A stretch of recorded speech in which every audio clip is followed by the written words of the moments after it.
Hey, Scrappy here, also known as Debbie. So it's nice to see you back. Thanks so much. Today we're going to go over the questions that I promised, the decision grid on are you ready to retire? Because hey, quiet firing in corporate America, you know, they're going to do it to you. Very likely, unless you make your own terms and find your own time. So retire, own your time is my goal. I'm still in the midst of that. And these questions are kind of what I'm helping me with. And I actually am going to need to shade my eyes a little bit. Sorry. So the first section, it's really simple. It's just what does retiring mean? So to me, because I don't have enough money saved, provided that I live, to my life expectations, I'm going to still have to work some, but I'll probably take a couple months off, even if I got offered something right away, and just really go see those friends that I haven't seen in a while. We all scattered to where our grandkids are, and see them while I still can. I'm in the best health I'm ever going to be for the rest of my life. I just left the eye doctor. That's why these are on in the sun. Got dilated and still good, but there's things he's monitoring, like things are happening, and I'm like, I'm in the best health I'm gonna be for the rest of my life. So my first section was kind of like, what does retire mean to me? I have to understand my monthly expenses. That's kind of what I did. And can go into that in a couple more videos if you give comments and you want to see more of that. But so I actually used the number that was extended out about 5 years from now to think about how much money I need. And I did that because right now I can either save that difference, or I know kind of what I have to spend, but realizing that I'll have less and less discretionary income as I get older because of inflation. So the second thing really is, if I stopped working, that's going to tell me kind of the income that I need. And that would be from all sources. So Social Security, number one, if you have a pension, good for you. My mom tried to tell me, but I was young and didn't understand. But you were right, Mom. You were right. So I do not have a pension of any kind. I just have one Social Security. I'm solo.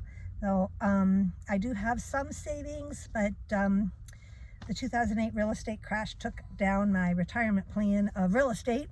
So I've only been saving since then. So it's not enough, probably. Do you know where your health insurance will come from? I was lucky in a sense. So I did not retire at 62 or 63 or 64. Right now I'm 65, pretty new, on Medicare. New experience entirely, but so it's not cheap. Like it's not cheap, but so you have to factor that into your budget. And if you don't have Medicare, there's some really good YouTubers that talk about the like ACA and things like that. You want to know where your medical care is going to come from. So because that could take all your savings, right? If you don't. And then emotional. This is huge. I literally started becoming unhappy 11 months ago. March 2025 is when massive changes started at my workplace. And, I thought I could write them out. It was tough, and then it got a little better, then tough, and then it got a little better. And almost like I was in an alternate universe, because I really couldn't believe that this wonderful, wonderful company lost its mind in what they were asking us to do. More work, less money, less efficient processes, just because they said, that it looked good on paper, like all those things that we as employees think is going on, because it certainly affects us greatly.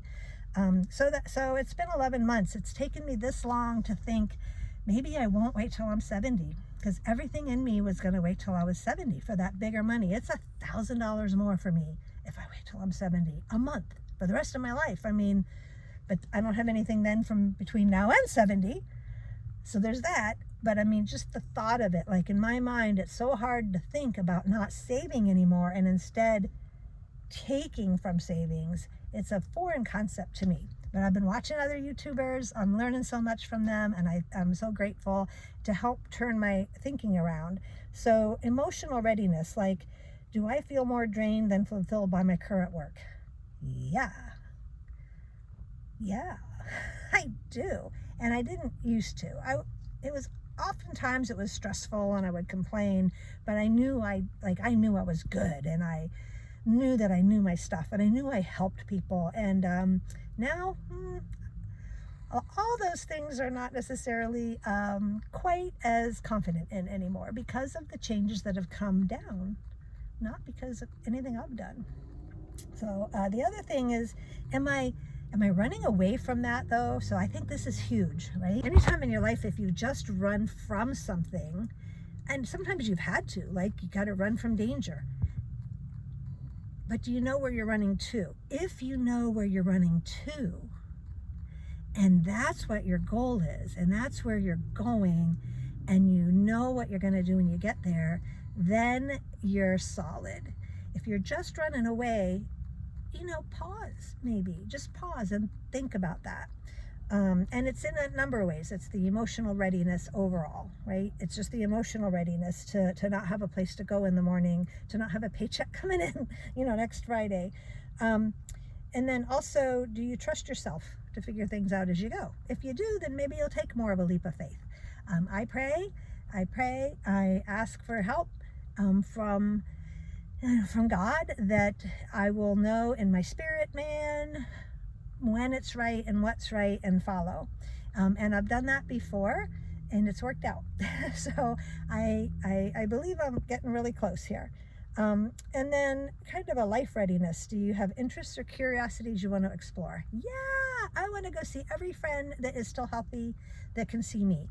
I want to take my grandkids and actually plan and say, next Friday I'm taking you to open gym, and next Saturday can I be the one that takes them to baseball, and the little one, can I take her to the park today, instead of not even knowing when I'm going to get off work because crises happen and then I'm working till 8 o'clock, and I'm not happy with that anymore. So do you know, are you happy reading a book? Maybe you are. Are you happy reading doing a puzzle? I mean, I can be. Right now, I'm too hyped up all the time to be able to. But when I do get a chance, like on a vacation, to relax, I love to read a book. And I really, really love puzzles and games. I have no time because I'm working. So, but is that going to be good for you? Are you going to miss that adrenaline of work? Are you going to miss that? And then, there's another, like, if I'm not ready yet, kind of like what to do. So something you might want more clarity on. These are just really good questions, and it's just a real simple one-pager. So like and subscribe. It helps out quite a bit. And if you want the free resource, it's down there in the link for you. And I've moved over to the shade if you didn't notice. So see you on the bright side.